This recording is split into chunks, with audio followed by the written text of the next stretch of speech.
In light of the 12-day war and everything we've discussed today, what specific actions would you like Western governments and international institutions to take now to support the Iranian people?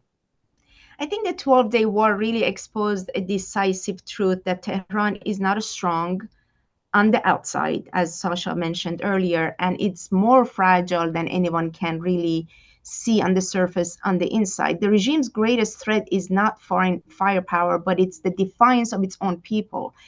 What's really needed now is clarity, is alignment, is principled action, is to stand unapologetically with the Iranian people and their organized resistance. The people of Iran are not asking for foreign money, they're not asking for troops on the ground.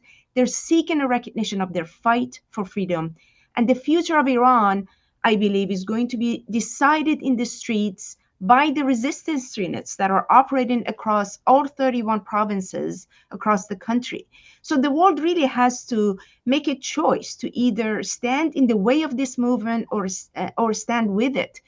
That means there needs to be a strategic pivot away from missiles or appeasement based framework, but towards an explicit political, diplomatic, and moral support for the regime change by the Iranian people. What Mariam Rajabi calls a third option. This is what's really important as a viable path to peace and democracy. And I think, as Sasha just outlined, the readiness, the operational readiness of the alternative, the viable alternative, is what really needs to be recognized and supported. I think I do want to add to what Sasha just mentioned, which is the model that he offered based on his studies and the the plan that we see presented by the NCRI.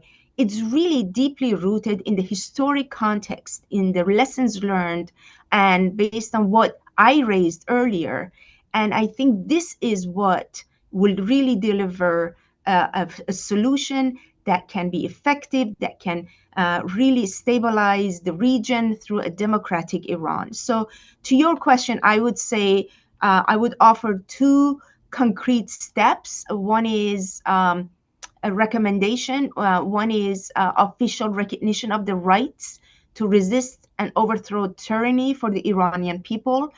And by that, I mean governments should really publicly affirm that the Iranian people's right to fight against this dictatorship, to fight against the IRGC and the criminal Basij forces that are killing people in the street.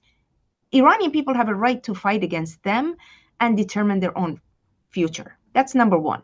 Number two is what we talked about earlier, is to really align with House Resolution 166. In that resolution, it really outlines what really the United States should do. We should echo and advance the stance that is outlined in that resolution, which endorses an Iranian people's aspiration for a non-nuclear secular republic. So I think these are really actionable policy shifts that both the US and its allies can consider when it comes to dealing with Iran in a post-day 12-day war.